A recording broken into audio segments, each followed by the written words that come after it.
Hormuz প্রণালীতে আটকে পড়া জাহাজ, আকাশে যুদ্ধবিমান আর চারদিকে উত্তেজনার ঘনঘটা। মধ্যপ্রাচ্যের পরিস্থিতি কি সত্যিই নিয়ন্ত্রণের বাইরে চলে যাচ্ছে? যুক্তরাষ্ট্রের ঘোষিত প্রজেক্ট ফ্রিডম শুরু হওয়ার আগেই কি মাঠে নেমে গেল সংঘাতের ছায়া? একদিকে উদ্ধার অভিযান, অন্যদিকে ইরানের ক্ষেপণাস্ত্র হামলার খবর। সব মিলিয়ে পরিস্থিতি এখন বিস্ফোরণমুখী। তবে কি শুরু হয়েই গেল প্রজেক্ট ফ্রিডম?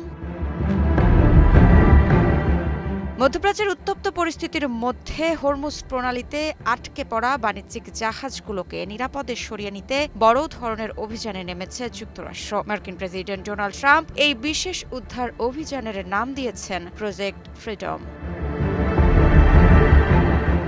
প্রেসিডেন্ট ট্রাম্প তার নিজস্ব সামাজিক যোগাযোগ মাধ্যম ট্রুথ সোশ্যালে দেওয়া এক পোস্টে এই ঘোষণা দেন। তিনি জানান, যেসব দেশ বর্তমান সংঘাতের সঙ্গে সরাসরি যুক্ত নয়, তাদের জাহাজগুলো দীর্ঘ সময় ধরে এই নৌপথে আটকা পড়ে আছে। জাহাজগুলোতে ইতিমধ্যে তীব্র খাদ্য সংকট দেখা দিয়েছে। এই মানবিক সংকট মোকাবিলায় এবং আন্তর্জাতিক বাণিজ্য সচল রাখতে প্রজেক্ট ফ্রিডম একটি সময়োপযোগী পদক্ষেপ বলে তিনি দাবি করেন।